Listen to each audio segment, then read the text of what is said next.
Hello, this is the Newsroom's morning brief for July 25th. I'm Neil Marks. We're glad you could join us. We Invest in Nationhood, the political party of U.S.-sanctioned businessman Azruddin Mohammed, launched its manifesto for the 2025 general and regional elections on Thursday, with plans for pay increases and increased social funding.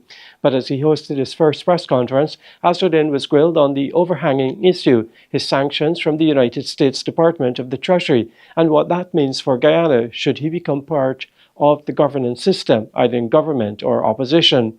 He insisted his party would form the government, and he also insisted the U.S. will work with him.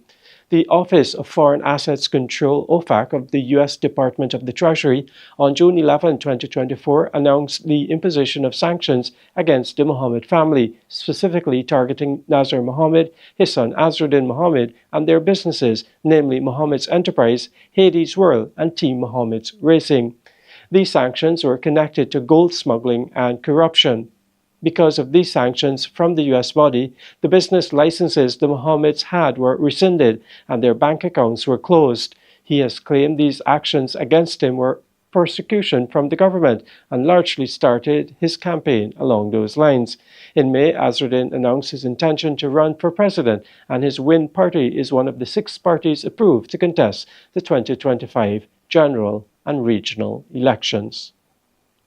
Vice President and General Secretary of the governing People's Progressive Party, Jagdeo, is warning supporters to remain vigilant against what he describes as a master plan by the opposition and U.S.-sanctioned businessman Azruddin Mohammed to drag the ruling party below 50% in Parliament.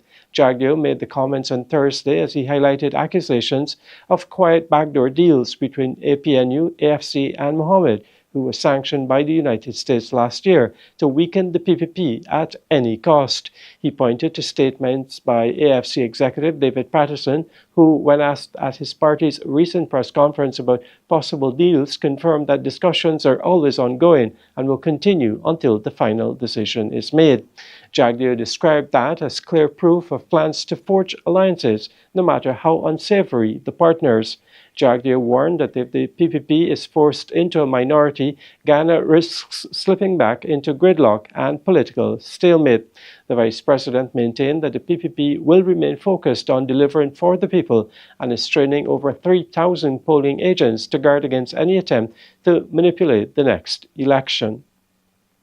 In the next 5 years, a comprehensive plan will be implemented to address the cost of moving people and goods in the hinterland regions, according to Vice President Dr. Jagdeo. Speaking at his press conference Thursday, he said the next PPPC government will prioritize investments in long-term infrastructure, which will connect interior regions by road, significantly reducing reliance on expensive air travel.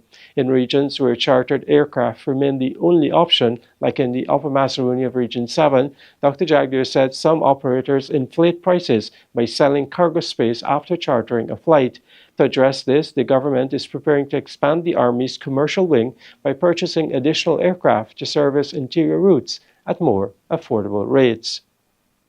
President Irfan Ali has announced that Guyana will become the first country in the world to implement a fully standardized border-to-border national biodiversity monitoring system by 2030. The National Biodiversity Information System, launched at the Global Biodiversity Alliance Summit, will collect and analyze data on the country's plants, animals, and ecosystems and help guide decisions and policies that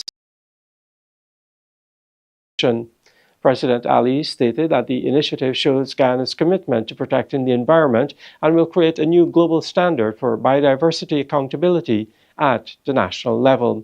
You can get the latest breaking news and sport at newsroom.gy. I'm Neil Marks. Take care.